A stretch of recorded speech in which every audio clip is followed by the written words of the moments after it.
আর যখনই এসেছেন মহাপ্রভু চারিদিকে সারা পড়ে গেল যে মহাপ্রভু এসেছেন কবিরাম থেকে।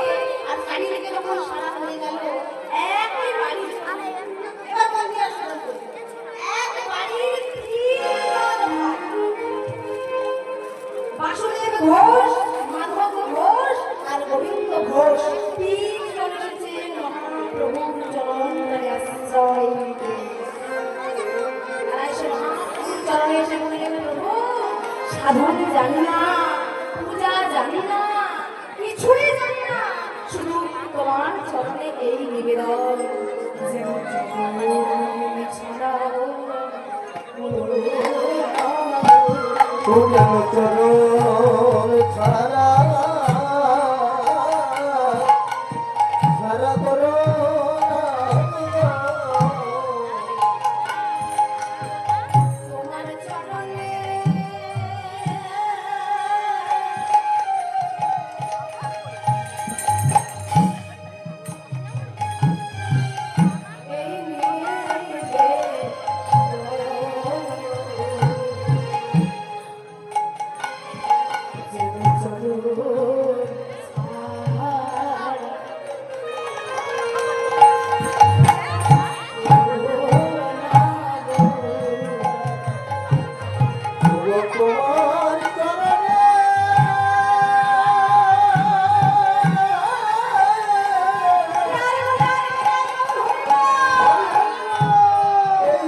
ভগবান মসজিদে থাকে, ভগবান মন্দিরে থাকে, ভগবান কোথাও থাকে না। ভগবান চার কুড়ি বললেন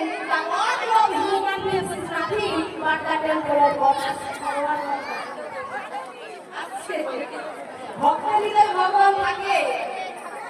তা সে ভগবান যখনই চরণে ভগবান গোবিন্দ ঘোষ আত্মনিবেদন করেছে, বাসুদেব ঘোষ মাধব ঘোষ আত্মনিবেদন করেছে তোমার সঙ্গের সঙ্গী করো। কিন্তু ওই গোবিন্দ ঘোষের দিকে তাকে মহাপ্রভু বলছেন, শোনো তোমার চরণে যে আত্মনিবেদন করলে আমার চরণে গোবিন্দ তোমার মনের মধ্যে কোনো বাসনা আছে কি? বাসনা থাকলে কিন্তু আমার সঙ্গীর সঙ্গী হওয়া যায়। এবার বজাত করতে বসবে নাকি? এইদিকে যা বজাত করছে